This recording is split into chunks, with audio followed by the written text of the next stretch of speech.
Telangana MLC ఎన్నికల counting కి సంబంధించిన బ్రేకింగ్ న్యూస్. తెలంగాణలో ఒక గ్రాడ్యుయేట్ స్థానానికి 2 టీచర్స్ ఎమ్మెల్సీ స్థానాలకు పోలింగ్ జరిగింది. ఇందులో 2 టీచర్స్ ఎమ్మెల్సీ స్థానాల ఫలితాలు వెలువడ్డాయి. ఇక గ్రాడ్యుయేట్ ఎమ్మెల్సీ స్థానానికి కౌంటింగ్ ప్రక్రియ హోరాహోరీగా కొనసాగుతుంది. కానీ ఫలితం మాత్రం కొంత ఆలస్యంగా వచ్చే అవకాశం కనిపిస్తూ ఉంది.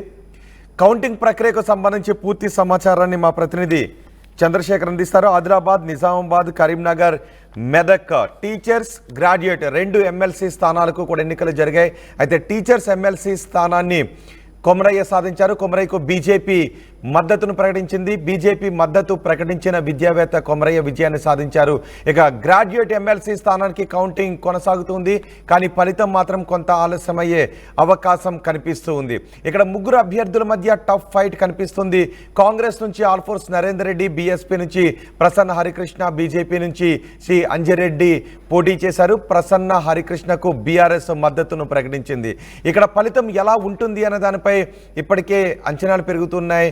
చాలా హోరాహోరీగానే ఈ ఫలితం ఉంటుంది అనే అంచనాలు కూడా కనిపిస్తున్నాయి. మా ప్రతినిధి చంద్రశేఖర్ ఉన్నారు. చంద్రశేఖర్, కౌంటింగ్ ప్రక్రియ ఏ విధంగా కొనసాగుతోంది?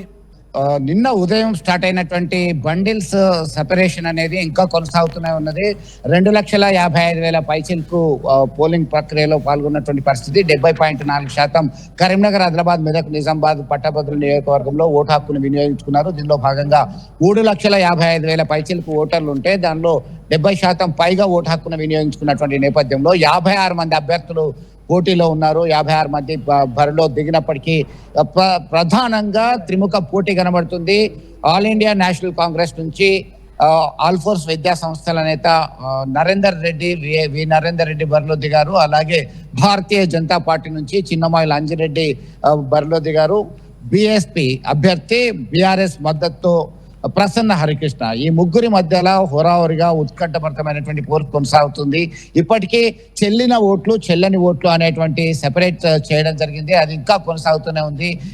ఈ సెపరేట్ అంటే ఈ వేరుసేత అనే దాన్ని ఇంకా పూర్తి చేయాలంటే ఈ రోజు మధ్యాహ్నం 2 గంటల వరకు సమయం పట్టేటువంటి అవకాశం కనబడుతుంది. ఎవరి అంచనా వారే వేస్తున్నారు, ఎవరి ధీమా వారే వ్యక్తం చేస్తున్నారు.